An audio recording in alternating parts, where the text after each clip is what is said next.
the tendency seems to be to deny anything good about the established traditions of Western society and focus on the negatives. Now that lens, that perspective, that's something that goes right back to Marxism, which is why they call it neo-Marxism, new Marxism. It goes right back to Marx, right? But even before Marx, is that right? It's interesting. I organised a seminar just recently in Sydney about what Americans call liberal arts, or a liberal view of education, a classical view.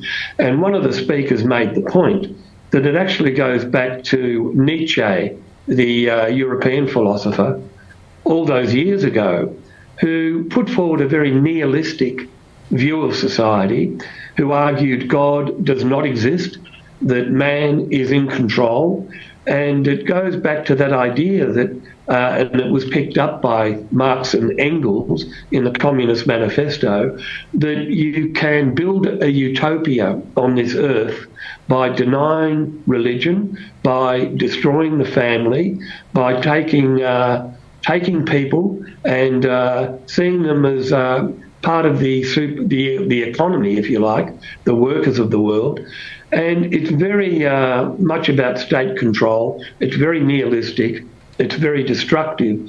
And so you can trace it back, cultural Marxism, to classical Marxism, as in the Communist Manifesto. But before then, you can go way back to Nietzsche and the French Revolution and the idea that the state can control people and build this utopia, which we know has never happened.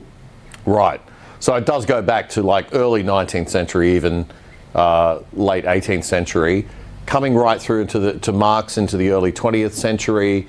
And then we saw, of course, the horrors of the 20th century and attempts to implement Marxist ideology in the Soviet Union, in China, which led to the incarceration deaths of tens of millions of people, with government turning on its own citizens, right? The deaths occurred from their own government, right? Not from a foreign government. It's very Orwellian, and I taught literature for many years, and one of my favourite novels is George Orwell, 1984. So it's very much this dystopian future. People have been living it. It's not just imaginary.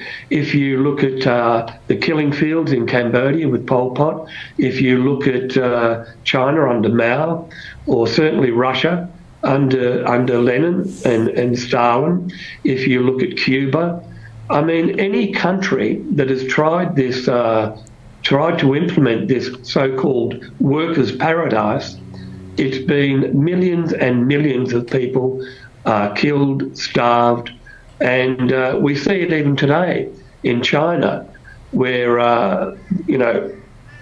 some people call it genocide against the Uyghurs in terms of what is happening there. Certainly in China, anyone who's a Christian is in trouble.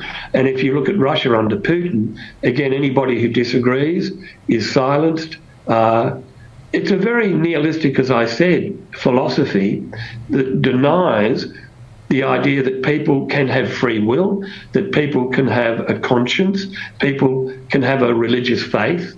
And so it intrigues me as to why so many people in the West have become advocates for this woke ideology, which really is underpinned by neo-Marxism and cultural Marxism.